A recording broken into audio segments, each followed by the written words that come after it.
Hello, welcome to Free Will, Science, and Religion. I'm Chandler Klebs. I'm here with George Ortega, Wsdtime, and Mitch J. And Mitch J has some information, a list of other people who reject free will, and people who aren't necessarily part of our podcast and all that, but that there are lots of people who have come to understand that free will is an illusion. And so I'm going to turn over to Mitch, and he can go through some of these people with us. Yes, thank you, Chandler.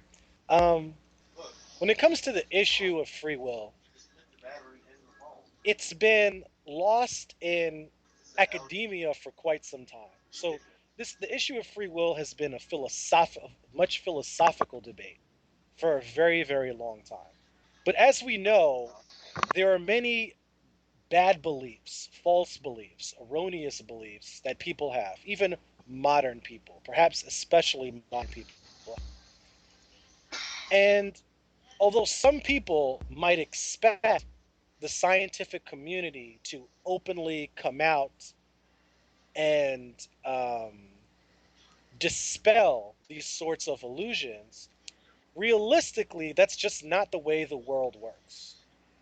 So, although the scientific community hasn't come out as a whole and had a consensus opinion to sort of inform the public, like they have about evolution, for example, about the about how nonsensical this free will issue is. That doesn't mean that certain public intellectuals haven't figured out. We're the only ones. So I like to call the loose collective of free will skeptics that we're a part of as the No Free Will Network. That's how I sometimes refer to us. But by the network, there are others who are fully aware that free will is bogus, and they've delivered very sometimes compelling speeches on the topic.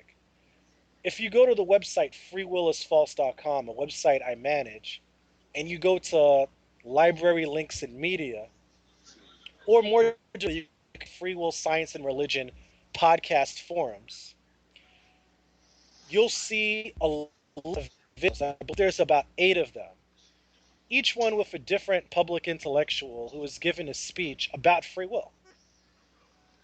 So I've categorized them into different groups. For example, many people know about the Cracked channel. It's a funny YouTube channel, and they've actually refuted free will in a video in a very comedic way that's very approachable, and talks about many popular movies like Interstellar.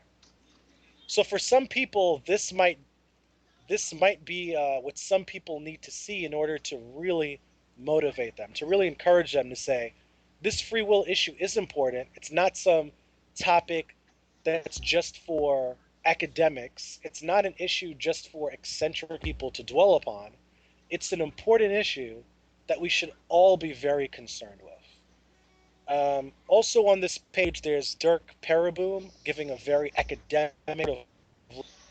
He's well-known hard incompatibilist in intellectual circles. He's well known, but he might not be known to the layman.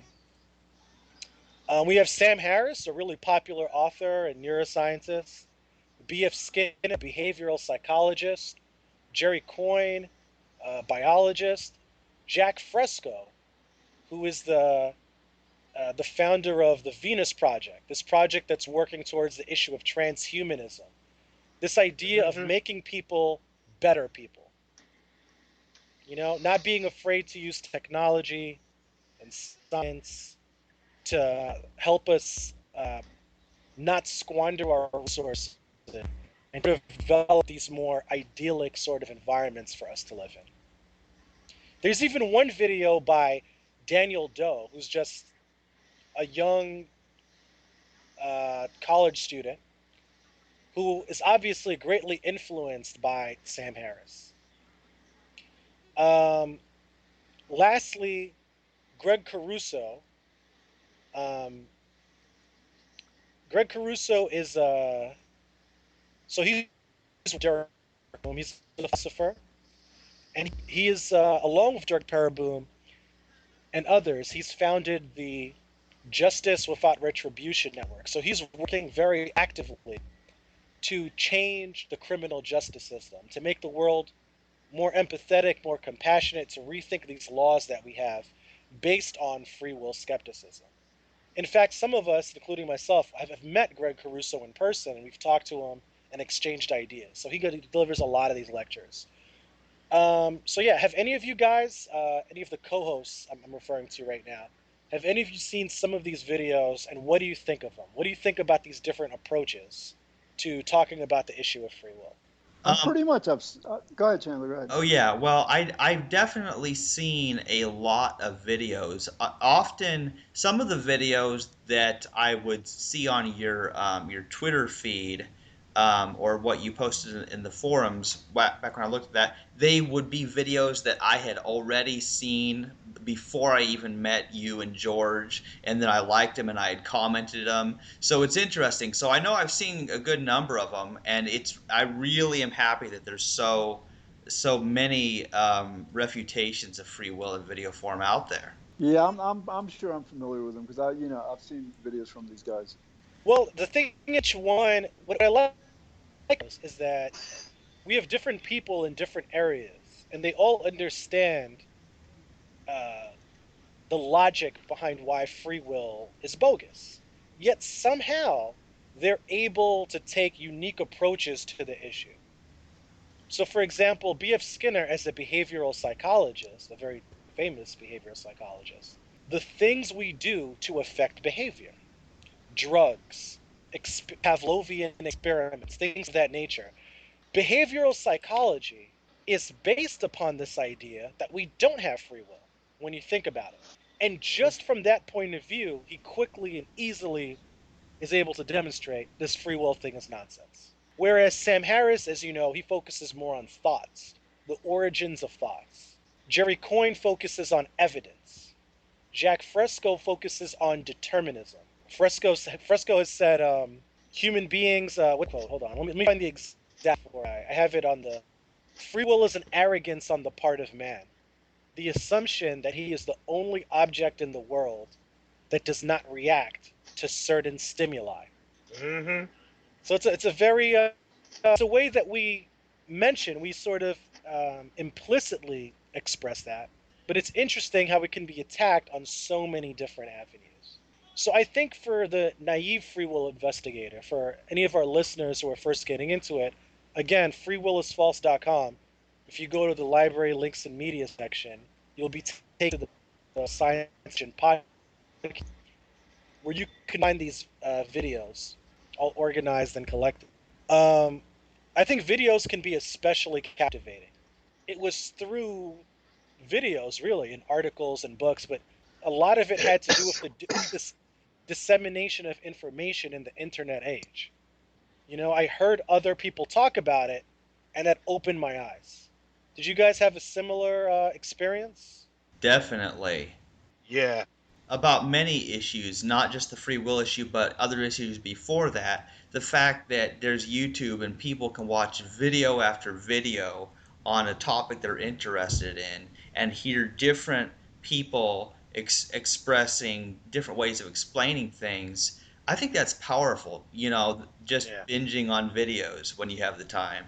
Yeah. With me, it just when it came to the internet, with me, it made me more open. It's like before the internet, it was just I was like it made me a little bit more patient when it came to people. Basically, I don't know if that's the right word to say it, but it kind of changed me in that way. Yeah, I think I know what you mean.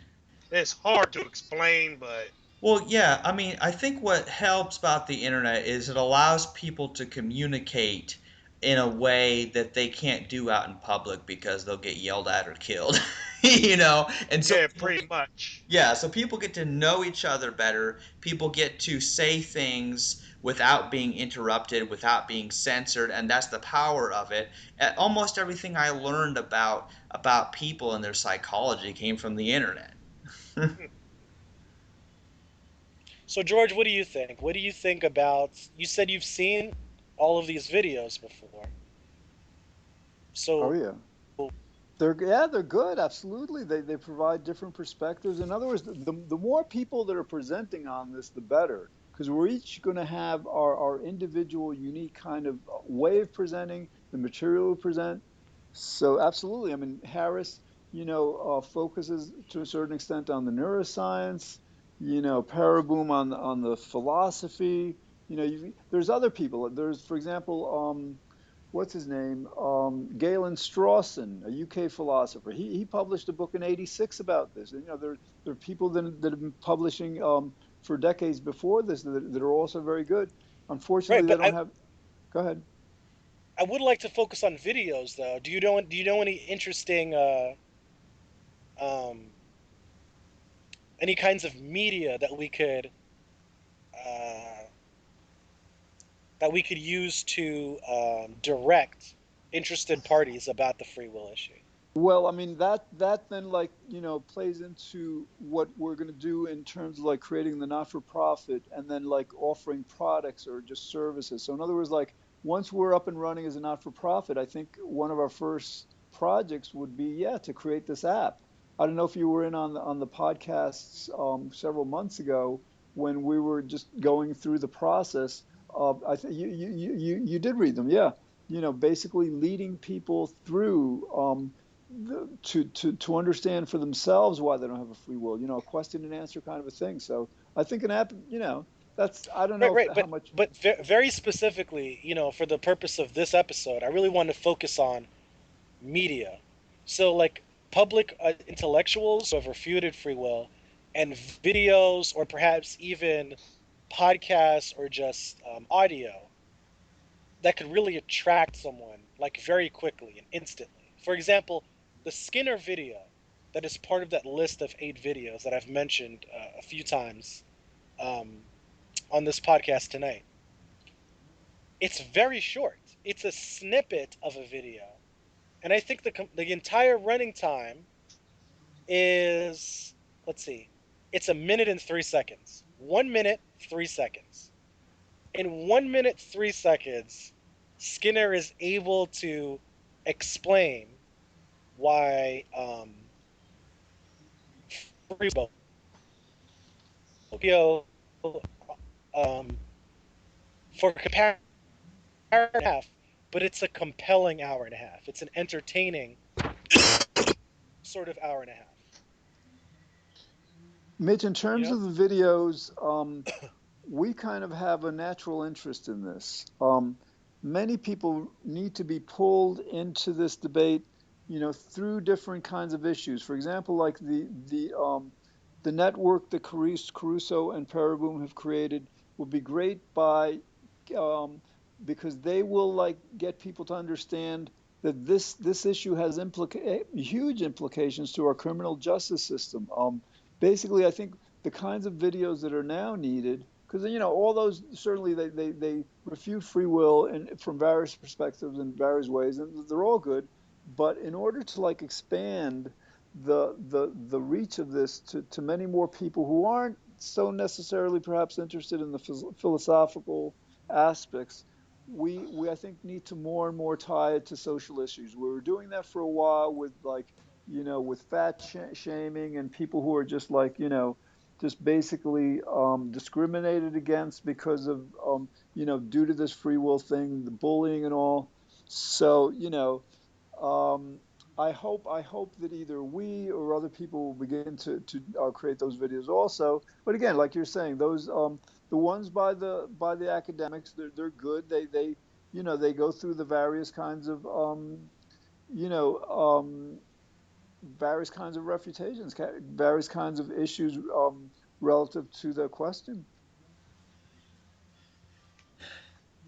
Yeah, what I like about many videos that I've seen is that they cover that either determinism or indeterminism both are equally incompatible with free will. And I think that's a very important point to make. And those that do include both of them, that helps get rid of this idea that people can try to claim that there's randomness and that refutes free will. I still disagree that there's randomness, but I think getting rid of the free will delusion is more important in a sense than that even. So it's always good when videos include that.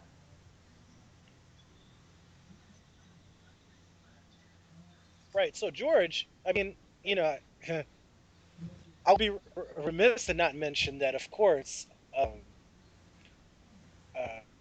few TV shows, TV's one right, that Nick Vale leads in Manhattan. Um,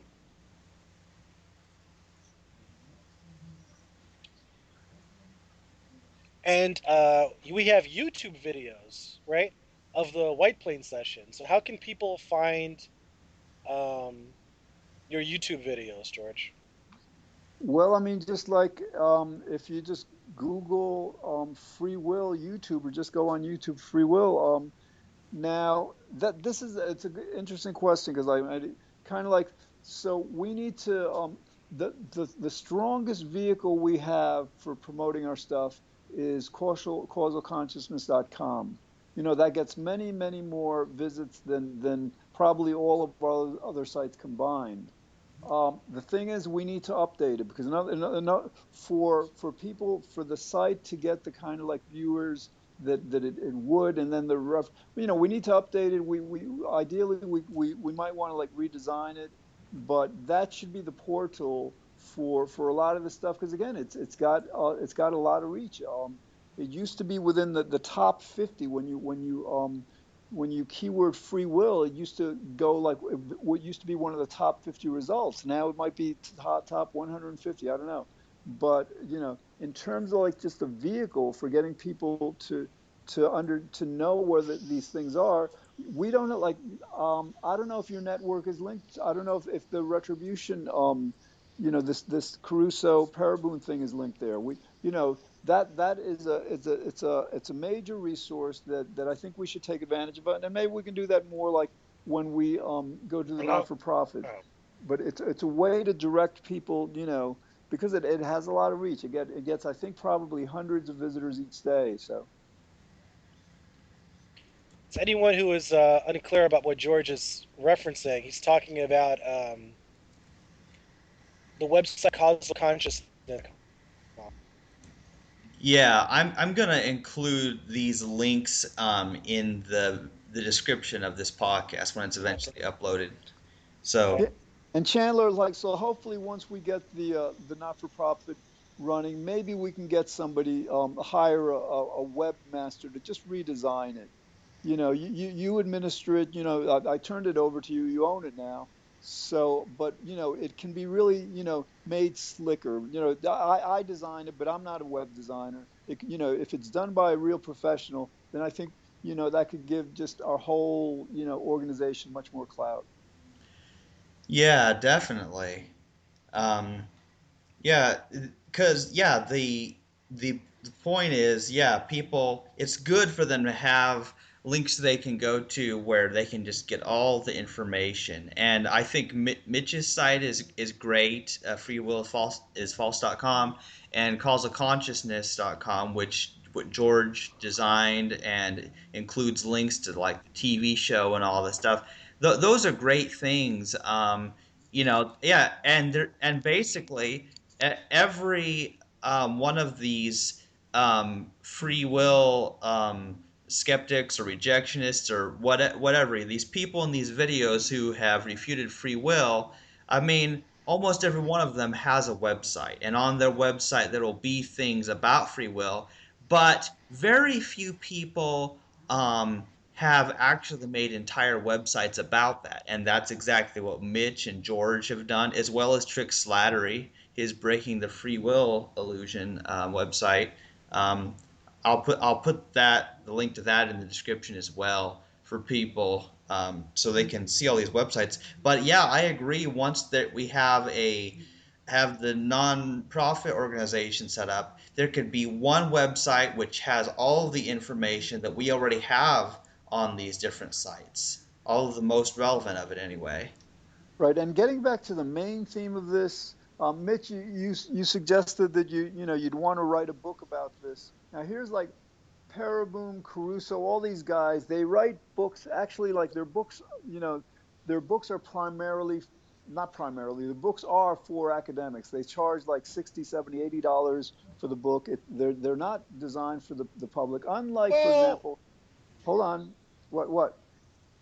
I mean, it depends on the book. Like Harry, it's very short and it's No, meant for the Harris. No, layman. no, you're It's right. not. I'm not including Harris in this, right? Because Harris got it What's right. wrong with this mic? But for example, Dennett, Freedom Evolves, the Elbow Room. These are two books, defending free will, written for the public. So and the other thing that the academics, including Harris, don't do is, as a matter of fact, Harris got this completely wrong, is they don't deal with the psychological aspect of this. In other words, like the academics, they will, paper after paper after paper, video after video, just, presenting the logical argument. Whereas that's not our challenge. We've tried that approach, and our challenge now is to recognize that what's stopping people from getting the logic is they have these like ideological, emotional barriers, these kinds of like, and this, there's a whole body of research. Chris Mooney wrote a book on this, just it's called Motivated Reasoning. And it basically describes how, most people think that like, we decide our political positions, our religious positions, whatever, based on evidence and facts and logic. No, to a great extent, we believe what we believe based on factors on, like, for example, did our parents believe it, or do we need to believe it? I mean, these kinds of like emotional or just non-logical, criteria. So, Mitch, getting back to your books, like, again, you could write a book, just refuting free will, just like, mine and Nick's and, Harris's, whatever, but that wouldn't change the dynamic much, or the, where we are. If you were to write a book focusing more on these emotional, the reasons why people don't or cannot accept this free will belief, that's the stage we're at. And the academics are not there yet. They're still focused on, like, yes, if we present more and more evidence, they'll get it. No, they need to recognize the emotional component of this.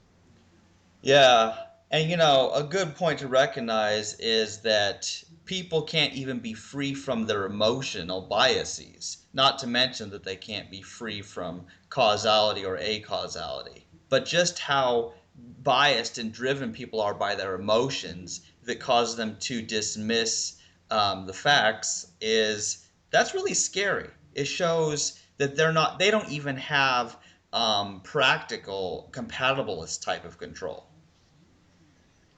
Well, I mean, yeah, I mean, we're dealing with that with everything. So, like, that's part of it. But that doesn't mean that they're like not amenable. For example, there must have been amazing, very powerful resistance to Darwin's evolution. Oh my God, we descended from tree shrews, from amoeba.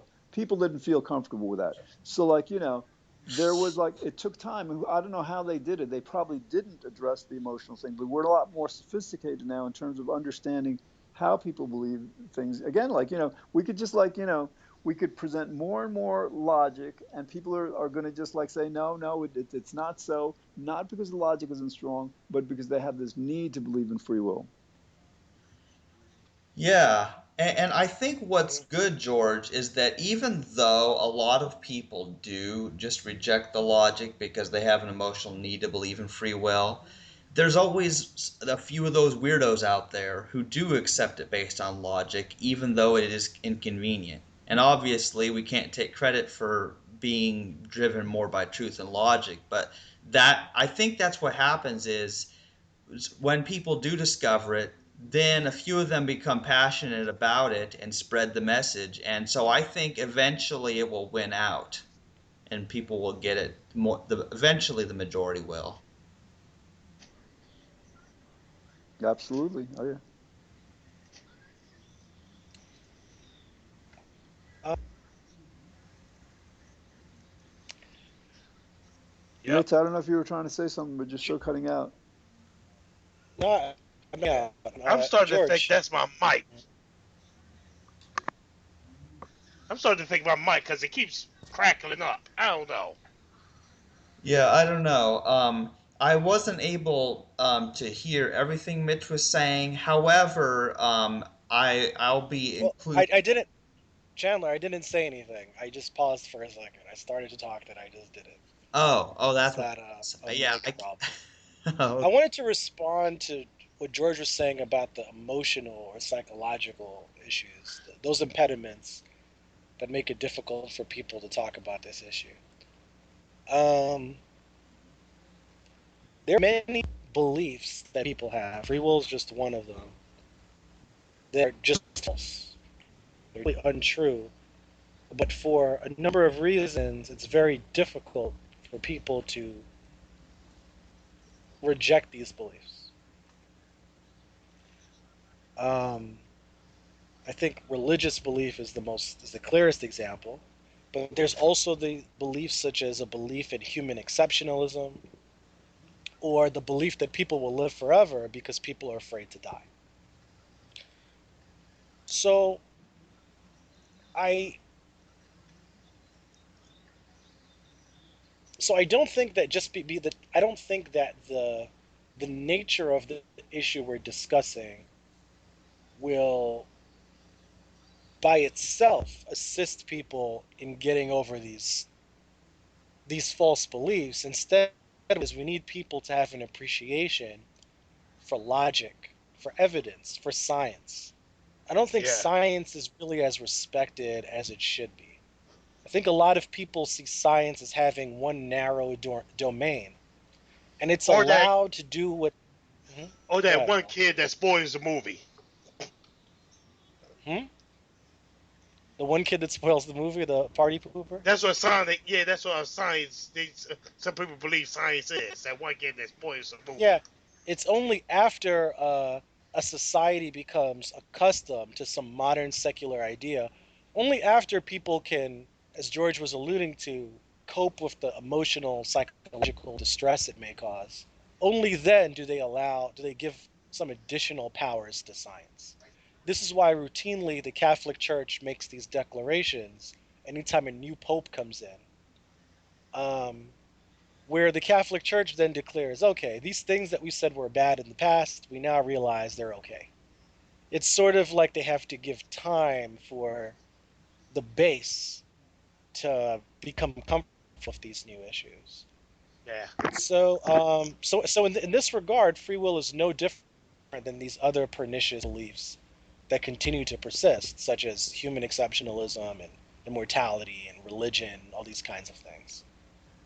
yeah, Um, yeah, so I think that we have. But these videos by these public intellectuals, I think they can help people. They can be very consoling because of how compelling and entertaining these videos are. They sort of empower people. You watch these videos, you watch the media, and you're entertained. You want to be part of this community that knows the truth. It's fulfilling, enlightenment. There's a reason enlightenment is called enlightenment. You know what I mean? The search for knowledge and the discovery of knowledge, that can be something that can outweigh these selfish desires or these myopic ideas about what reality is. What do you guys think about that? yeah. Well, I want to respond to what you said earlier. I mean, this free will issue, it's not any different than those other issues where people want to believe a certain thing. Um, they need to believe a certain thing, but eventually they give way to the evidence. Yeah, in fact, I actually would think that it may even be easier than some other things, if you know what I mean. Like, because by comparison, things like climate change might actually be more damaging to people's emotions. They don't want to think something so bad is happening. Um, so yeah, I actually think that all as people in general overcome their illusions as they're presented with an appreciation for science, yeah, I think it all works together. So free will's not alone in that. Yeah, that I was going to say something similar, Chandler. You know, teaching people logic is, yeah, hopefully over the next decades that happens. But, for example, like as important as the free will issue is, in so many ways, the biggest revolution in human thought and stuff, this climate change is an existential crisis. I mean, to our entire civilization, and I think what over 50% of people in the United States are in denial about it, or very close to it. So and so, Or believe it's a word of God. right, yeah. So like, we can't, and the reason they're denying it, I mean, part of it is like self-interest. Part of it is like, it's like part of it is like, like for example, the Republicans, they have their mindset has, much more quote unquote respect, which I think is like, another term for they're kind of like just brainwashed by their leaders, and so like if their leaders tell them that it's not happening, they don't have like the independence of thought to question their leaders, and so that they come up with they basically are not looking at the logic. They're Actually, I don't looking know. at what their quote unquote leaders are telling them. So we need to address again the non-rational reasons why people believe what they believe, because that's where the answer is to shifting their perspective. Again, like, working on the logic, sure, but that's going to take decades. That means kind of like, apparently our kids aren't, being taught well enough. I don't think my generation was. I'm not sure this current generation is, to separate emotion from logic. In math, everything's logical. In math, you don't allow emotions to interfere with the answers, or the problems. In humanities and psychology, philosophy, it's not the case. We really need to address that. Exactly. And with, like I said, that's probably why I lost my job, because I'm always questioning authority. I have no problem doing it, especially when it's illogical. Yeah. I think that the world generally has to improve as people are willing to question everything and challenge certain things, even though it might be inconvenient. Because it does seem like, in general, people fall into certain mindsets just because it's popular. Like, I really do think that it is sort of a culture thing, like that there really isn't an appreciation for science. That there's more people have a tendency to just, oh, believe whatever makes you feel best, which is the complete opposite in a way. Yeah. Hmm. Yeah, I don't know what to say. How long have we been on this particular episode? About 35 minutes. Yeah, I Wow. think we could end it now for this one. I think we've got just to sum up, it seems like at first we started by talking about the videos of some public free will skeptics, and we went on to say these videos can be very engaging, especially for that naive Ah. free will investigator, or I should say the new free will investigator, maybe instead of naive. I don't know why. The novice free will investigator. That's probably a better term. And then that developed into a conversation about what's the best way to get people interested. So these videos I think are very interesting, and once again, freewillsalts.com is where you can find them. Different free will skeptics taking different approaches to the issue, but still coming to the same rational conclusion. That is, there is no free will. But as George alluded to, the real problem is getting over the emotional and psychological barriers that prevent people from dealing with truths that they may think are unpleasant. People are much more interested in comforting lies than unpleasant truths. But hopefully, we're hoping to change that. Does that sound good? Yeah. Hmm. So, how about I end the episode now, guys? Sounds great. Absolutely. Sounds great.